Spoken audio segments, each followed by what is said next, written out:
ಇದು ನಿಮ್ಮೆದೆಯ ಪಿಸು ಮಾತು.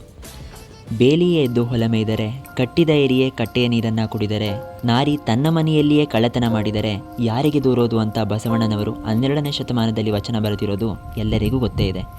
ಆದರೆ ಈಗಿನ 21ನೇ ಶತಮಾನದಲ್ಲಿ ಈ ವಚನ ಎಷ್ಟು ಅನ್ವಯ ಆಗುತ್ತೆ ಅನ್ನೋದನ್ನು ಯಾರಾದರೂ ಊಹಿಸಿದ್ದೀರಾ? ಈಗ ನೋಡೋಣ. ನಂಬರ್ 1, ಕಾರ್ಯಾಂಗ. ಕಾಯಬೇಕಾದ ಪೊಲೀಸ್ ಠಾಣೆಯಲ್ಲೇ ಸಾಮೂಹಿಕ ಅತ್ಯಾಚಾರ ನಡೆದಾಗ. ನಂಬರ್ 2, ನ್ಯಾಯಾಂಗ. ನ್ಯಾಯ ಒದಗಿಸಬೇಕಾದ ನ್ಯಾಯಾಧೀಶರೇ ಕೆಟ್ಟ ಕೃತ್ಯ ಮಾಡಿದಾಗ. ನಂಬರ್ 3, ಶಾಸಕಾಂಗ.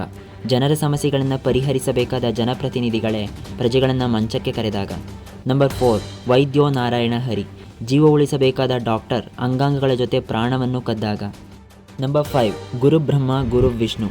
ಪಾಠ ಕಲಿಸೋಕೆ ಹೋಗಬೇಕಾದ ಮುಂದಿನ ಶಿಕ್ಷಕರೇ ಪ್ರಶ್ನೆ ಪತ್ರಿಕೆಯನ್ನು ಖರೀದಿ ಮಾಡಿದಾಗ. ಈ ಎಲ್ಲ ಸಂದರ್ಭಗಳಲ್ಲಿ ಯಾರನ್ನು ದೂರೋದು? ಇದು ಒಂದು ವೇಳೆ ಅತಿರೇಕಕ್ಕೆ ಹೋದರೆ? ಒಲೆ ಹತ್ತಿ ಉರಿದರೆ ನಿಲ್ಲಬಹುದಲ್ಲದೆ ದರೆ ಹತ್ತಿ ಉರಿದರೆ ನಿಲ್ಲಲು ಬಾರದು ಎಂದು ವಚನಕಾರರು ಎಂದೋ ನಮ್ಮನ್ನು ಪ್ರಶ್ನಿಸಿದ್ದಾರೆ. ಈ ಎಲ್ಲ ಪ್ರಶ್ನೆಗಳಿಗೂ ಇಂದಾದರೂ ಉತ್ತರಗಳನ್ನ ಕಂಡುಕೊಳ್ಬಹುದಾ? Comment below.